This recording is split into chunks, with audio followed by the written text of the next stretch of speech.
Poor Volta. I think we need some capsaicin to spice things up a bit. I promise you, you will get a nice spicy taste of Vega, the product as well. But you got to stay till the end. So, Vega, it's going to be called Vega. Polaris is 2.5 times brighter today than when Ptolemy observed it in 169 AD. This is an overclocker's dream. The RX Vega Nano that never came out. Debated. The sun will come out tomorrow. AMD announces an announcement. AMD's Radeon group is in an actually incredibly difficult spot right now because the company sort of needs to put something out there to say, hey, we're working on something, hang on for as long as you can and give us some time to get some details out there before you buy our competitor's product. But at the same time, if AMD doesn't say something substantial enough, then it just looks weak and as if the company has nothing at all. So we're going to be talking a little bit about that today. One of the biggest platitudes in this space, especially right now, is about how we need competition, how competition encourages better practices, how it keeps companies on the straight and narrow, so to speak. But it's not just a platitude when you're talking about NVIDIA and AMD. These companies really every now and then need each other to sort of keep motivated and keep trying to destroy each other to the best possible degree that they can without completely annihilating the competition. And having that competitor there helps to keep people a little more honest. So we're going to be talking through this. We recently ran a piece talking about how Intel has lost the trust of motherboard manufacturers and DIY PC, how motherboard manufacturers have parts sitting on shelves. They can't get the sales because there's no CPUs for people to buy, so they're not buying motherboards because there's no CPU to put in the boards. We also ran a piece burning a gift card from Intel in a bit of a show. And now it's time to do some similar topics except applied to AMD's Radeon marketing team rather than Intel's for once. Before that, this video is brought to you by the Corsair Dark Core RGB Pro wireless mouse, which claims sub 1 millisecond wireless response, low latency Bluetooth, an 18,000 DPI sensor, a 2000 Hz polling rate, and interchangeable side grips.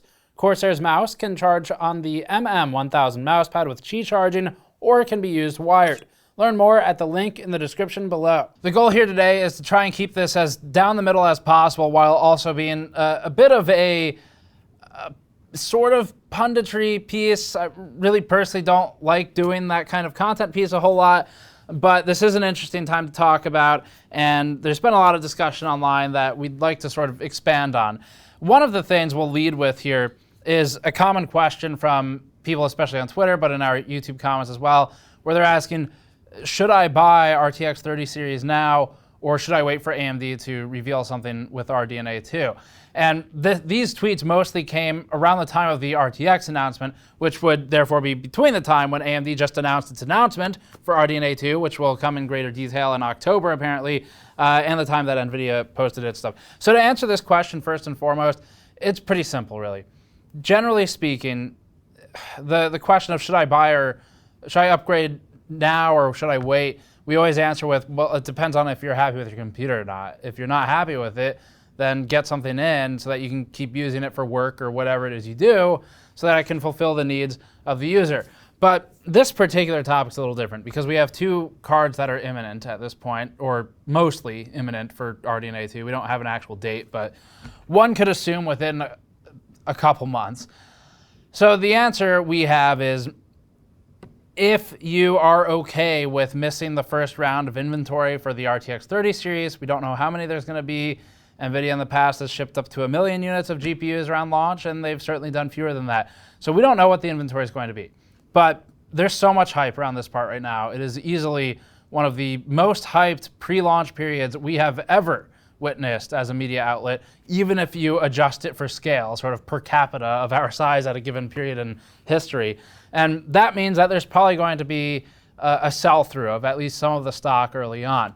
And if you're okay with that, you're okay with missing the boat on the first round, then sure, waiting isn't harmful. It's probably the most reasonable thing to do and the most responsible thing to do from a purely financial standpoint, and getting the most out of the system you're planning to build and having the most information at the time of assembling it so that you can make sure it achieves whatever it is you're trying to do, work, gaming, whatever.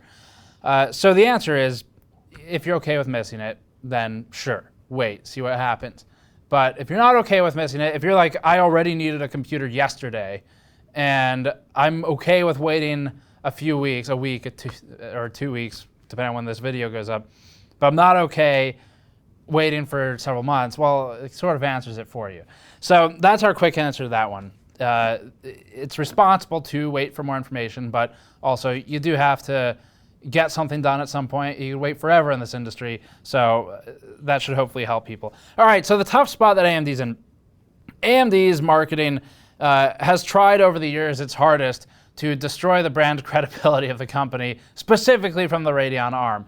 And it has done this through a number of ways. We had a quick intro reel of those as a cold open, but certainly things like poor Volta poking at the competition in ways which are juvenile and often embarrassing for AMD's Radeon group. And this is exactly what we just got done slamming Intel over.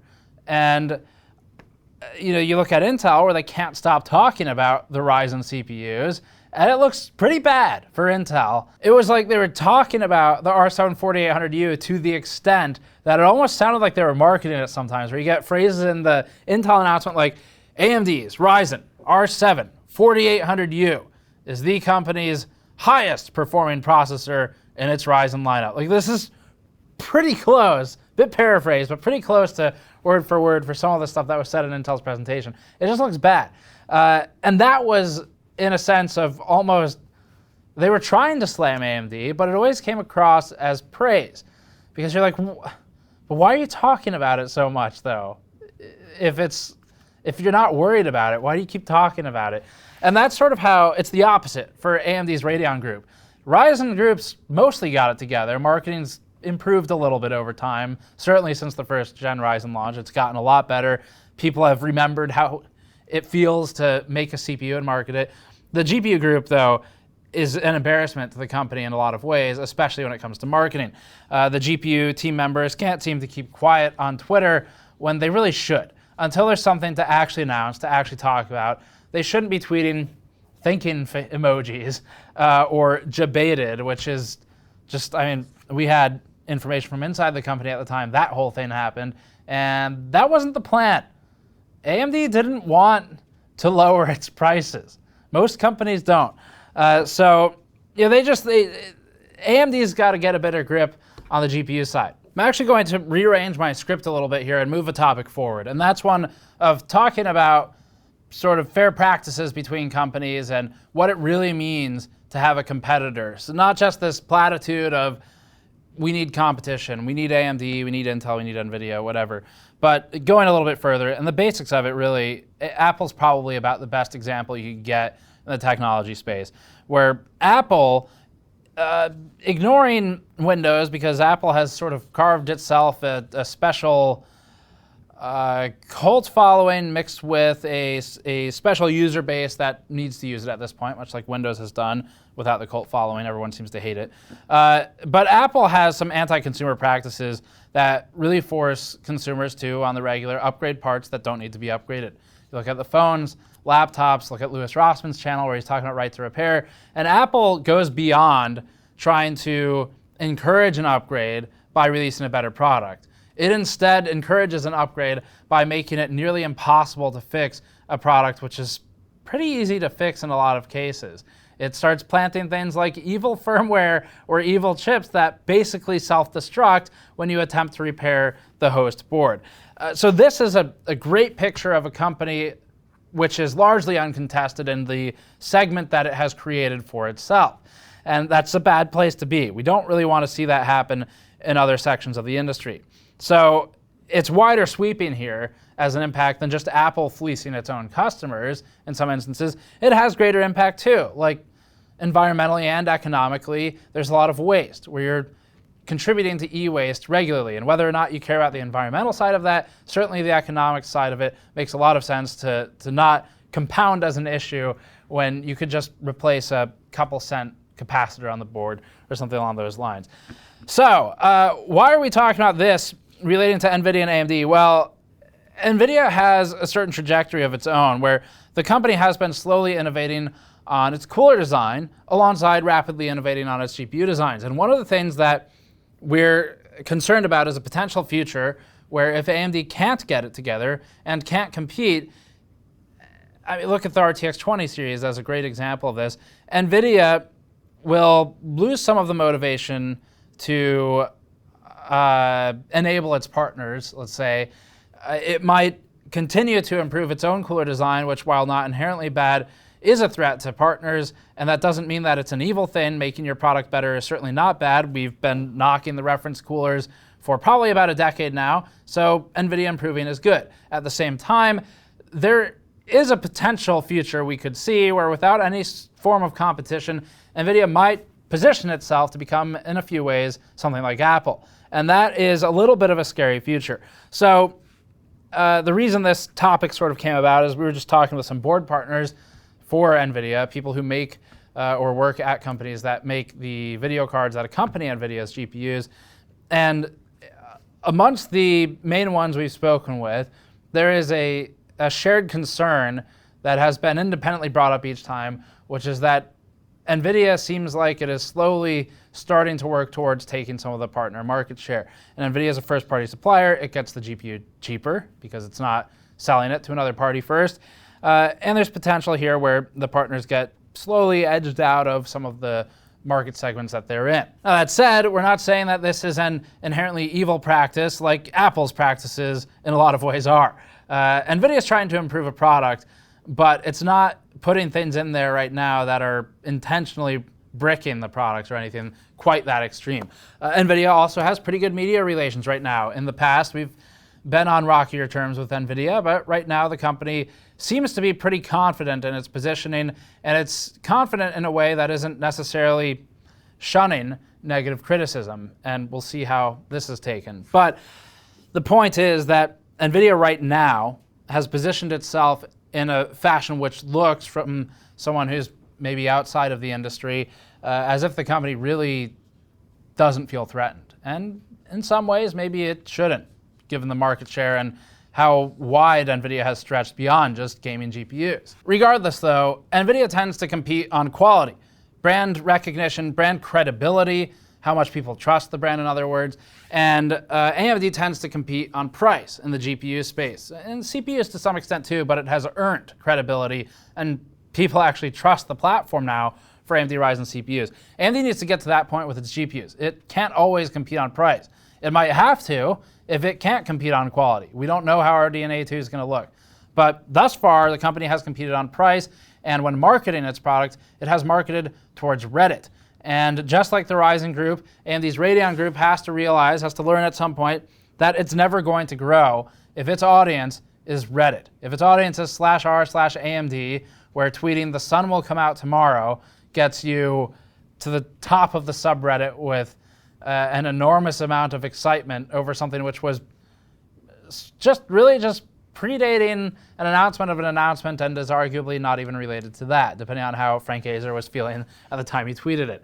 You get things like the thinking emoji ending up at the top, where people are speculating on if he tweeted this emoji, AMD must clearly have something up its sleeve. You get other instances where AMD tweets out things, or its employees tweet out things like "debated," and people suddenly have this whole big theory on how AMD behind the scenes has planned for looking bad. And so that now they made the other person look bad, the other company look bad, because it was all a plan.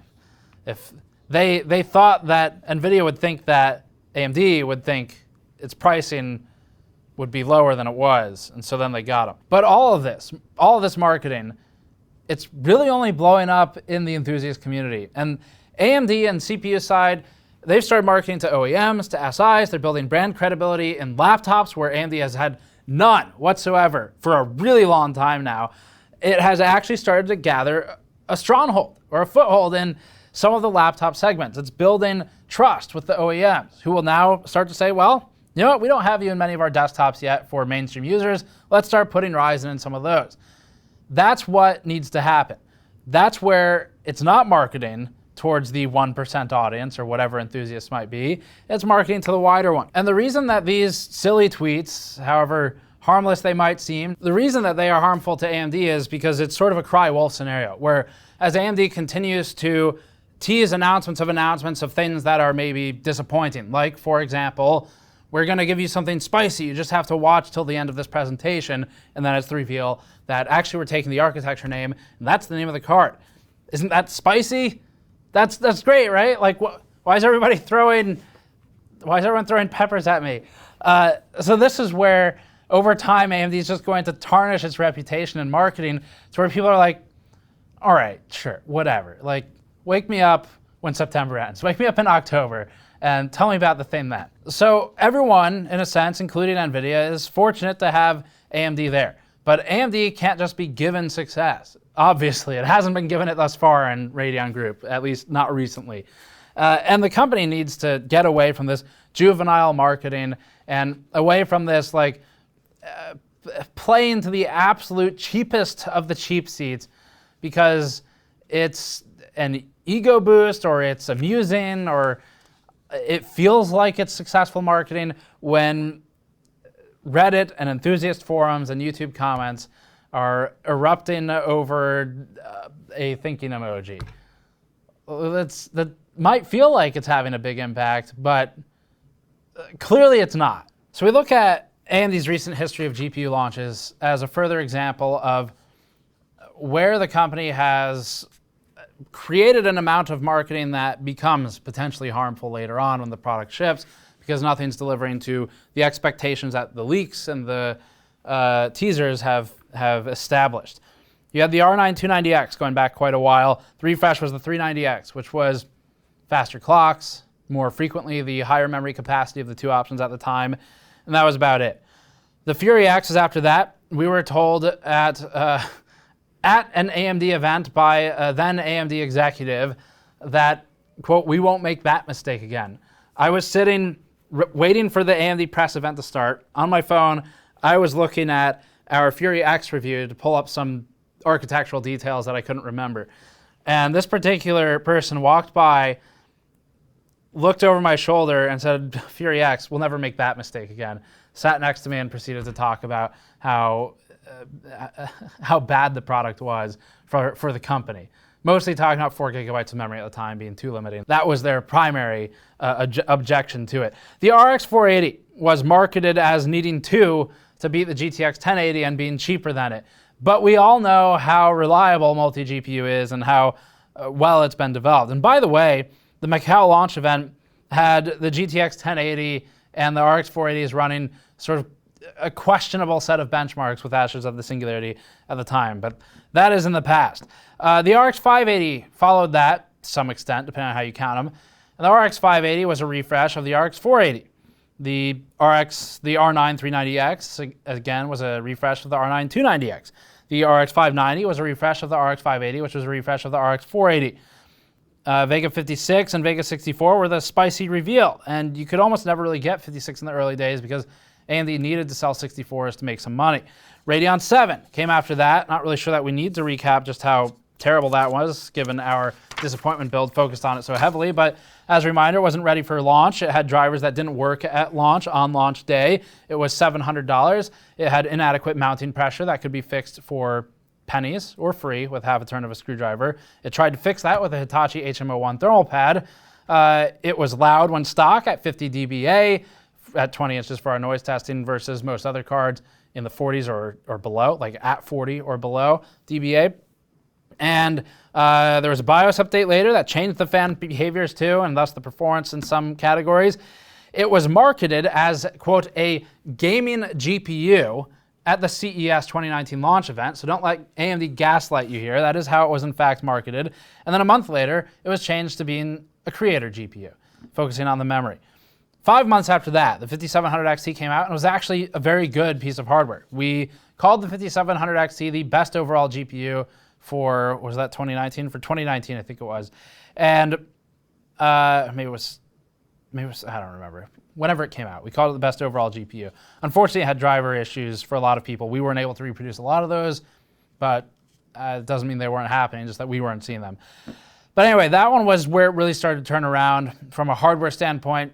The 5700 XT was a great piece of hardware. The 5700 unfortunately had, as AMD self-admitted to us in an on-record conversation at a press day, admitted that the 5700 was intentionally segmented in the product stack to disallow things like overclocking so that it could sell the higher segment device, but it was done in a way which just felt bad as a consumer, as opposed to finding some other screwy way to do it where you at least don't feel like something's been taken from you. But the 5700 XT, coming out only months after the Radeon 7, had about Radeon 7 performance and was hundreds of dollars cheaper.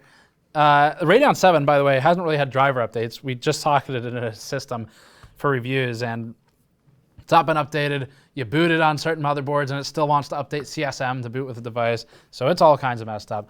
The RX 5500 XT was an RX 480 and was therefore a bit boring.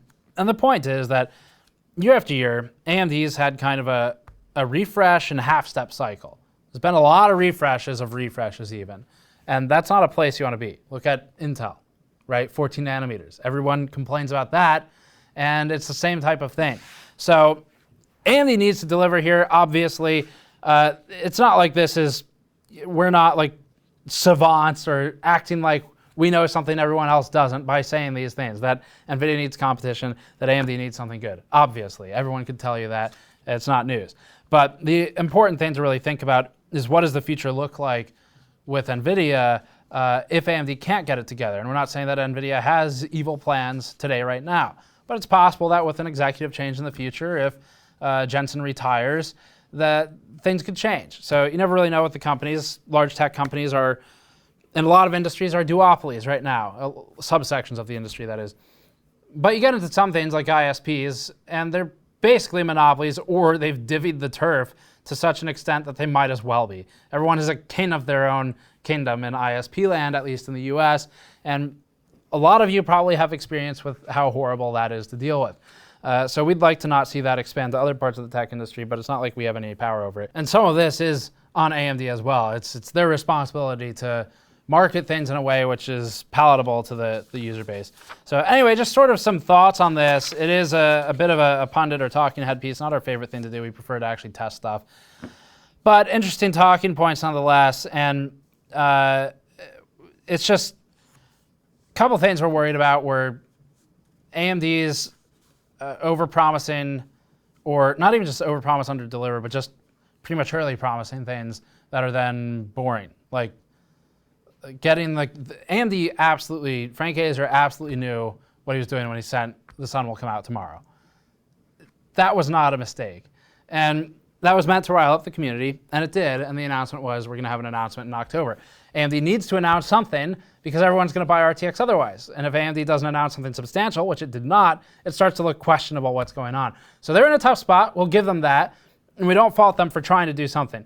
But at the end of the day, the company is now in a position where it needs to be careful about doing this too frequently because people will stop paying attention. And even on NVIDIA's side, the 3080, the 3090, those cards, they've existed in a vacuum long enough now without a counter announcement.